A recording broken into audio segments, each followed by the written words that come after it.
Hello दोस्तों, मैं हूं पुनीत और स्वागत करता हूं आपका हमारे इस चैनल पर, जहां पर मैं आपके लिए लेकर आता हूं डरावनी और खौफनाक भूतिया कहानियां। और आज इसी कड़ी में मैं आपके लिए एक ऐसी छलावे की कहानी लेकर आया हूं जो आपको भी अंदर तक डरा सकती है।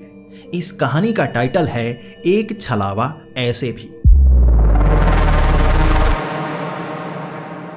जैसा कि मैंने आपको छलावों की जानकारी पहले भी दी है कि किस तरह से छलावे इंसानों को छलते हैं और खुद नुकसान नहीं पहुंचाते, बल्कि ऐसी जगह पर लेकर जाते हैं जहां उसे नुकसान हो सके।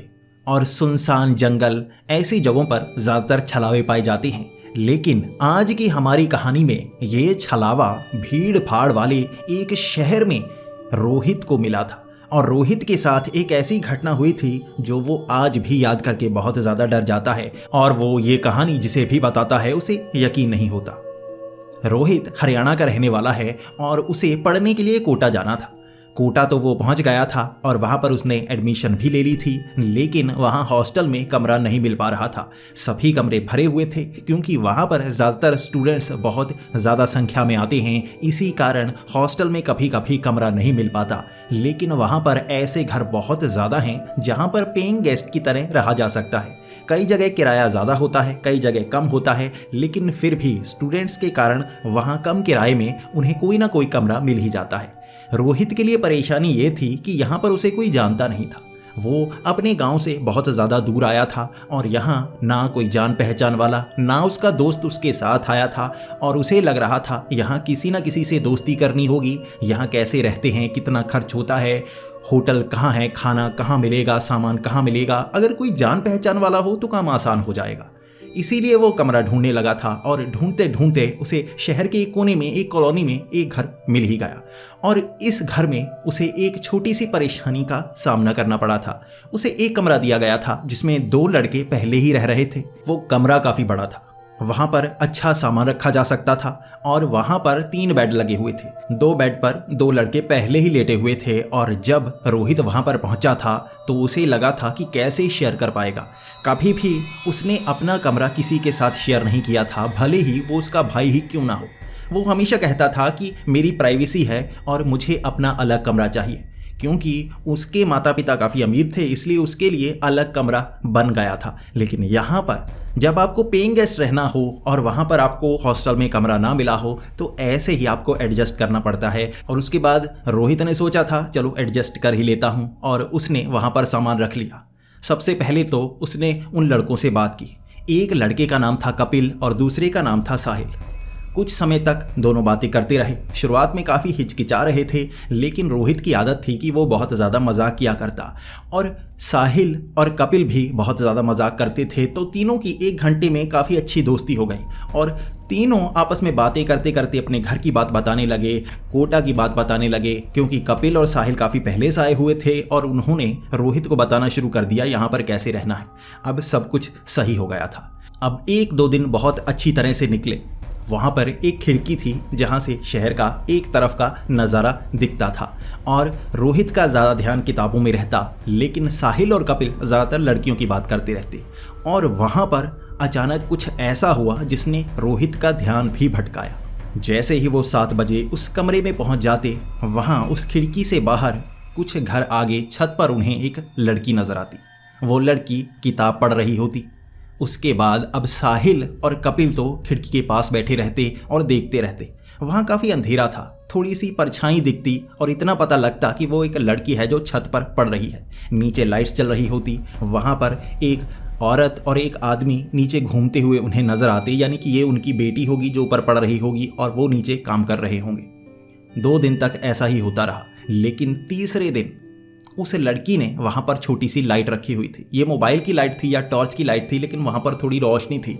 और वहाँ साहिल और कपिल को नज़र आया था कि वो लड़की बहुत खूबसूरत है और ऊपर पढ़ रही है। अब तक उस लड़की का ध्यान इस खिड़की की तरफ नहीं पड़ा था, क्योंकि बहुत समय से ये घर किसी को किराए पर नहीं दिया गया था और जो बुजुर्ग आदमी थे जो इस घर के मालिक थे वो नीचे रहा करते थे और ये 2nd फ्लोर था। अब वहाँ से 2 दिन के बाद वो उस लड़की को देखते रहे और रोहित को बताते रहे, देख कितनी खूबसूरत लड़की है और पास में ही है, उसे इशारा करके देखते हैं इधर देखेगी या नहीं। लेकिन रोहित कहता, देखो बड़ी मुश्किल से कमरा मिला है यहाँ मार वार नहीं खानी है, यहाँ पर पिटाई करते हैं तो बहुत करते हैं और मैं पिटाई नहीं खाना चाहता। लेकिन जो साहिल और कपिल थे वो फिर भी वहाँ पर खड़े उस लड़की को देखते रहते, किताबों में उनका ध्यान होता ही नहीं। अब तीसरे दिन उस लड़की का ध्यान भी इस खिड़की पर पड़ ही गया। वहाँ ऊपर थोड़ी सी ही रोशनी थी और उसका चेहरा नजर आ रहा था, लेकिन बाकी जगह पर ज़्यादा रोशनी नहीं थी। उसके बाद वो लड़की भी खिड़की पर देखकर मुस्कुराई कि कैसे दो बड़े बड़े चेहरे वहाँ खिड़की से उसे घूर रहे हैं। वो इस तरह से घूर रहे थे जैसे उन्होंने कोई लड़की देखी ही ना हो। वो भी हरियाणा से आए थे और वहाँ पर उनकी कोई गर्लफ्रेंड नहीं थी और वो बॉयज़ स्कूल में पढ़े थे। वहाँ पर कोई लड़की नहीं थी और वो ऐसे उस लड़की को देख रहे थे जैसे उन्होंने पहले कभी लड़की देखी ही ना हो। अब रोहित जो था उसका ध्यान किताबों में था। वो बार बार उन्हें कहता, मत करो, मत लो पंगे, अगर यहाँ पर पिटाई हुई कोई बचाने नहीं आएगा। लेकिन साहिल और कपिल उस लड़की को देखकर मुस्कुराती रहती और वो लड़की भी खिड़की की तरफ देखकर मुस्कुराने लगती। अब अगले 2 दिन तक ऐसा ही होता रहा। रोहित को डर था कि ये कुछ ना कुछ करेंगे ज़रूर, कहीं ये उससे मिलने ना चले जाएं, कहीं ये आसपास ना चले जाएं और यहाँ कॉलोनी में किसी को पता चल गया तो मुश्किल हो सकती है, हमें कमरे से निकाला जा सकता है। अब ये 6ठा या 7वां दिन होगा। रोहित किताब की तरफ देखकर पढ़ रहा था, तभी उसका ध्यान साहिल की तरफ पड़ा। अब साहिल और कपिल खिड़की का एक एक कोना पकड़कर उस तरफ देखते रहते और वो लड़की भी अब कुछ इशारे कर रही थी। क्योंकि इतनी दूर बोलकर आवाज़ नहीं पहुंच सकती थी तो वो हाथों से इशारे कर रही थी और यहाँ पर कपिल और साहिल भी ऐसे ही हाथों से इशारे कर रहे थे। इन्हें कुछ समझ में नहीं आ रहा था। बार बार अब ये रोहित से पूछते, भाई बता यार इस इशारे का मतलब क्या है। हो सकता है उस लड़की को साइन लैंग्वेज आती हो लेकिन हमें नहीं आती, तो कैसे उसके इशारे समझे। अब रोहित कहने लगा, तो पढ़ो, किताबें पढ़ो, तभी समझ में आएगा। अब उन्होंने साइन लैंग्वेज की किताब भी उठा ली थी और उसमें वो इशारे देखने लगे थे। अब वो लड़की साइन लैंग्वेज में उन्हें बता रही थी कि वो क्या पढ़ रही है, उसके दिन कैसे बीत रहे हैं। और यहाँ साहिल और कपिल आपस में झगड़ा करने लगते कि भाई वो मुझे साइन लैंग्वेज से इशारे कर रही है ना कि तुझे। अब दोनों में झगड़ा रहने लगा था। दोनों अच्छे दोस्त थे, दोनों स्कूल में एक साथ पढ़े थे, लेकिन यहाँ एक लड़की ने दोनों के बीच में दरार ला दी थी। दोनों आपस में झगड़ते रहते कि वो मुझे इशारे कर रही है, मुझे इशारे कर रही है। अगले 4 दिनों तक इसी तरह से साइन लैंग्वेज से बातें चलती रहीं। अब दोनों को लग रहा था कि मुझे इशारे कर रही है, मुझे इशारे कर रही है। अब वो लड़की भी मुस्कुराकर लगभग 1-2 घंटे तक इसी तरह इशारे करती रहती। अब दोनों को लगने लगा था कि भाई लड़की पढ़ चुकी है, लेकिन हम दोनों में ये पता लगाना है कि वो लड़की पसंद किसे करती है। अब साहिल और कपिल आपस में झगड़ते और रोहित से पूछते, तू भी आ जाना, देख बता किसकी तरफ देखती, मेरी तरफ देखती है ना। मैंने इसको कब से कहा है, यहाँ पर 8 बजे आकर बैठ जाता है, कभी 9 बजे बैठ। 1 घंटे मैं बात करूँगा तो समझ जाना कि मुझसे बात कर रही है। एक दिन तुझे दे दूंगा, तू बैठ के देख लेना तुझसे बात करती है या नहीं। दोनों झगड़ते रहते। उसके बाद रोहित ने कहा था, पहले पता तो कर लो वो लड़की वहाँ पर क्या पढ़ रही है, वो सच भी बोल रही है, वो सही लड़की है या नहीं, कहीं वो तुम्हें बेवकूफ़ तो नहीं बना रही।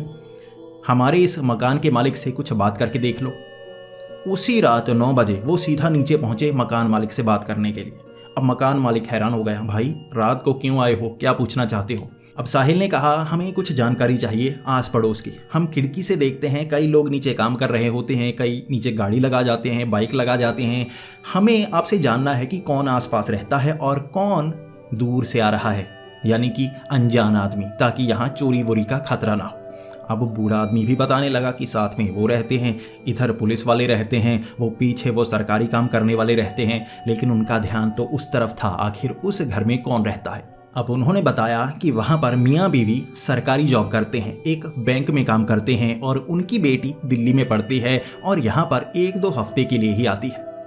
तभी साहिल ने कहा था, अच्छा वो छत पर जो लड़की चढ़ी रहती है तो वो उनकी बेटी है जो दिल्ली से आई हुई है। अब उस बूढ़े आदमी ने कहा, हाँ हाँ आई होगी, लेकिन अभी छुट्टियां नहीं हैं, लेकिन हो सकता है आई हो, यहीं पर रहती है वो उनके साथ। इसके बाद वो बहुत खुश हो गए कि भाई पता तो लग गया कि यहाँ पर रहती है, वो छत पर होती है, दिल्ली से आई हुई है और शायद 1-2 हफ्ते के लिए ही आई होगी। इसके बाद वो फिर से ऊपर आ गए। अब 9:30 बजे फिर से साइन लैंग्वेज में बात कर रहे हैं। उस लड़की से पूछ रहे हैं कि तुम कहाँ से आई हुई हो। उसने बता दिया, मैं दिल्ली से आई हूँ और कुछ समय बाद जाने वाली हूँ।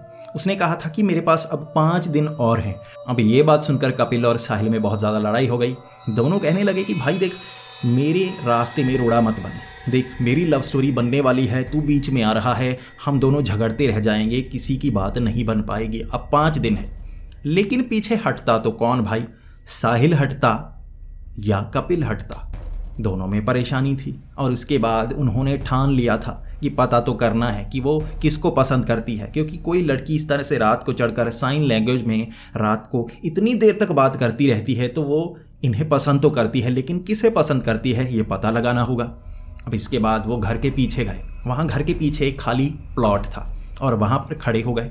वहाँ नीचे से वो ऊपर उस लड़की से बात करना चाहते थे, लेकिन उसी तरफ उस घर की खिड़कियाँ थी और नीचे ही इस तरफ किचन था और किचन की जो खिड़की होती है इस तरफ थी, यानी कि वो बोलते तो खिड़की से आवाज़ किचन में जाती और उसकी माँ सुन लेती और यहीं पर पिटाई शुरू हो जाती। अब करते तो करते क्या, लेकिन एक बात बहुत अच्छी थी कि उस लड़की को साइन लैंग्वेज आती थी और दोनों भी काफ़ी कुछ साइन लैंग्वेज समझ चुके थे और ये पूछना चाहते थे कि तुम किसे पसंद करती हो, मुझे या दूसरे को। अब नीचे खड़े होकर वो साइन लैंग्वेज से बात करने लगे, लेकिन डर इसका भी था, आस पड़ोस में किसी ने देख लिया ना लड़की को छेड़ रहे हैं तो पिटाई बहुत होने वाली है। तो वो झाड़ियों के पीछे छिपकर, वो लड़की अब भी छत पर चढ़ी हुई है और वो साइन लैंग्वेज में इशारा कर रहे हैं। वहाँ पर भी ऊपर रोशनी ज़्यादा नहीं थी, लेकिन इतना दिख रहा था चांद की रोशनी में कि लड़की बहुत ज़्यादा खूबसूरत है और वो इंटरेस्टेड है। बस ये जानना है किस में इंटरेस्टेड है। अब दोनों झगड़ा कर रहे थे कि तू सच बता दे, दोनों में से किसको पसंद करती है, साहिल को या मुझे। अब ये कह रहे थे और वो लड़की काफ़ी संकोच में उसने इशारा किया। अब दोनों कहने लगे मेरी तरफ किया, मेरी तरफ किया। साहिल और कपिल आपस में ये कहे जा रहे थे। उसके बाद दोनों दूर दूर खड़े हो गए और अब कहा अब कर दे इशारा, किस तरफ करती है। उसने कपिल की तरफ इशारा किया था और वहाँ पर साहिल नीचे बैठ गया था। भाई इतना मायूस जैसे कोई जंग हार गया हो, और वहाँ पर कपिल इतना ज़्यादा खुश जैसे उसने दुनिया जीत ली हो। कहते हैं ना, लड़की की हाँ परमाणु के धमाके की तरह होती है, जब होता है दुनिया बदल जाती है। और इसी तरह कपिल की भी दुनिया बदल गई थी। उसके चेहरे की मुस्कान हट नहीं रही थी और उसका बचपन का दोस्त वहाँ पर रो रहा था। उसे वो चुप नहीं करवा रहा था, बल्कि अपना चुपचाप निकल कर कमरे में आ गया और बहुत खुश उसने रोहित को गले से लगा लिया। अब रोहित पहले तो समझ नहीं पाया भाई हुआ क्या है, इस तरह से गले लगा रहा है, इतना ज़्यादा खुश हो चुका है। उसके बाद वो बेड पर जाकर लेट गया और किताबों में आंखें गड़ा ली, पढ़ नहीं रहा था, कुछ सोचे जा रहा था। उसके बाद आया साहिल। अब साहिल की आंखें नीचे और आंखों में आंसू।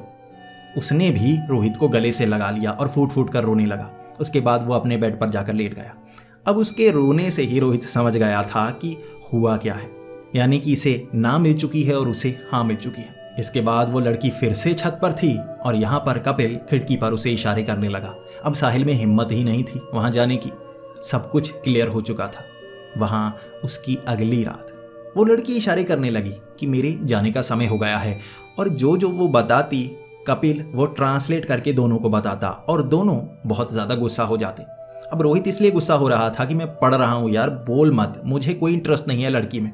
और साहिल इसलिए गुस्सा हो रहा था भाई बात मत कर, अब वो तेरी है, मुझे उसकी बात मत कर, जलन होती है, गुस्सा आता है, मैं तेरी पिटाई कर दूंगा। लेकिन वहाँ पर कपिल ट्रांसलेट करता रहा। 3 दिन बचे हैं उसके पास जाने के लिए। वो मुझे कह रही है तुमसे मिलना है, तुमसे अच्छी तरह से बात करनी है। वहाँ मुझे कह रही है चलो आगे घूम कर आते हैं, क्या मुझे चले जाना चाहिए?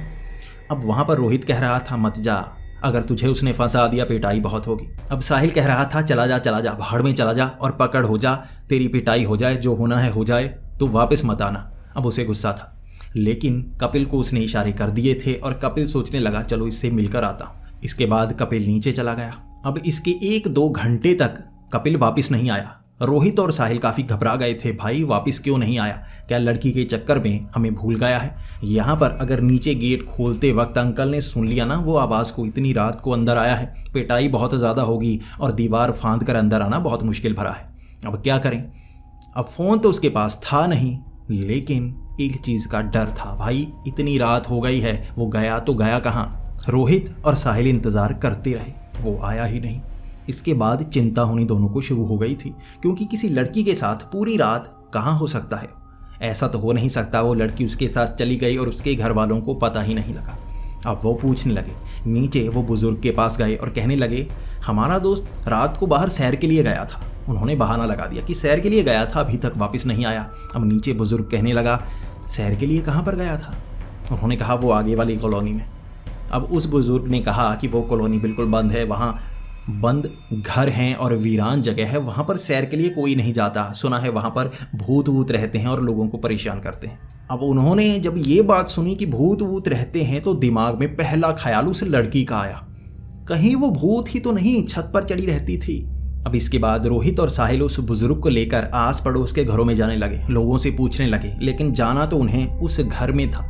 मेन मकसद तो वो था कि वो लड़की कहाँ गई, अगर वो वहीं पर है इसका मतलब कि कपिल कहीं और चला गया है। वो आस पड़ोस के घरों में पूछने लगे कि यहाँ पर एक लड़का रहता है कपिल, वो बाहर सैर के लिए रात को निकला था और वापस नहीं आया। आस पड़ोस कई घरों में पूछने लगे और अंत में उस घर में गए और वहाँ पर उन्होंने जो जो सुना वो बहुत ज़्यादा हैरान हुआ। अब वो दोनों दंपति मियाँ बीवी ये बताने लगे कि उनकी लड़की दिल्ली में है और वो तो अगले महीने आएगी, अभी तो कोई छुट्टी है भी नहीं। और ये बात सुनकर वो बहुत ज़्यादा घबरा गए। उन्होंने कहा था कि हमने आपकी लड़की को देखा है जो छत पर सैर कर रही होती है, किताब पढ़ रही होती है, लेकिन उन्होंने कहा कि मजाक मत करो, हमारी लड़की दिल्ली में है और उन्होंने फ़ोन पर अपनी लड़की से बात भी की थी। अब ये सुनकर वो बहुत ज़्यादा घबरा गए।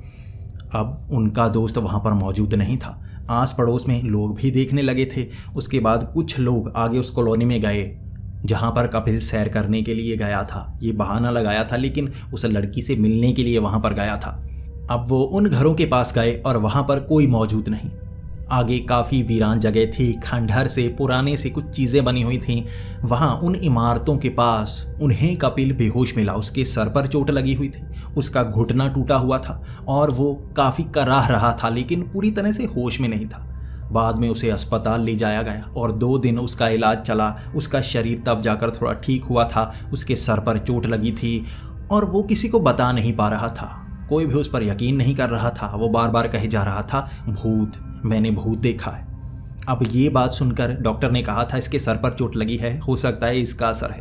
अब साहिल और रोहित उसके पास गए थे। भले ही कोई भी उसकी बात पर यकीन नहीं करता लेकिन ये दोनों तो करने वाले थे। अब वहाँ कपिल ने बताना शुरू किया, यार वो लड़की कोई साधारण लड़की नहीं थी। जब वहाँ वो सैर के बहाने मुझे पीछे लेकर गई तब मैंने उसकी आंखें देखी, उसकी आंखें फड़क रही थी। तब मुझे लगा था ये कोई भूत है, लेकिन उसने बहाना लगा दिया था कि मुझे इन्फेक्शन हुआ है इसलिए मेरी आंखें काफ़ी ज़्यादा हिलती रहती हैं। उसके बाद उसने आंखें देखने नहीं दी, उसने चश्मा लगा लिया था। उसके बाद वो मुझे इन खंडहर में ले गई और कहने लगी मैं तुमसे खास बात करना चाहती हूँ। अब मैं भी काफ़ी ज़्यादा जोश में था, उसके साथ चल पड़ा। अब एक खंडहर के ऊपर ले जाकर उसने वहाँ पर मुझे धक्का दे दिया। मेरा पैर सा फिसला कि वहाँ से मैं संभल नहीं पाया और वहीं से नीचे उसके पैर की हड्डी टूट गई थी, उसके सर पर चोट लगी थी और वहीं पर वो बेहोश हो गया था।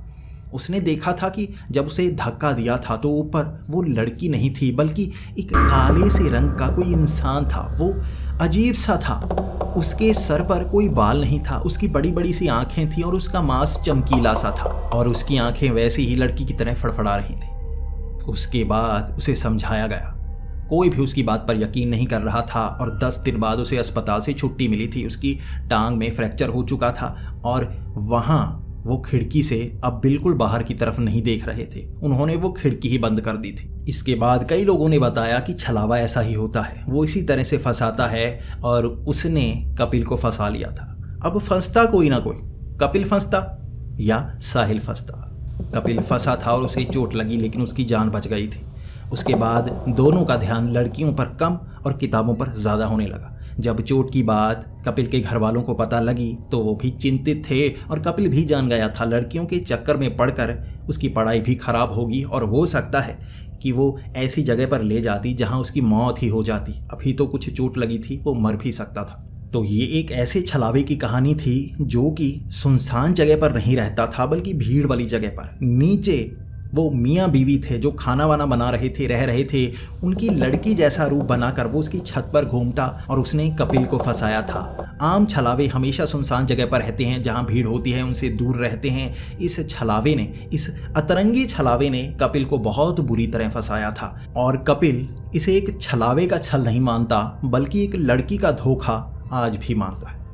तो दोस्तों, आपको ये कहानी कैसी लगी? अगर आपको ये कहानी पसंद आई हो तो इसे लाइक और शेयर करें। ऐसी ही कहानियाँ सुनने के लिए हमारे इस चैनल को सब्सक्राइब करें। मेरे इस चैनल पर बहुत सारी ऐसी वीडियोज़ हैं जो आपको बहुत ज़्यादा पसंद आएंगी। तो हमारे चैनल को सब्सक्राइब करें और वीडियोस में जाकर पुरानी और कई रोमांचक वीडियोस आप देख सकते हैं। तो मिलते हैं अगली वीडियो में, तब तक के लिए डरते रहें।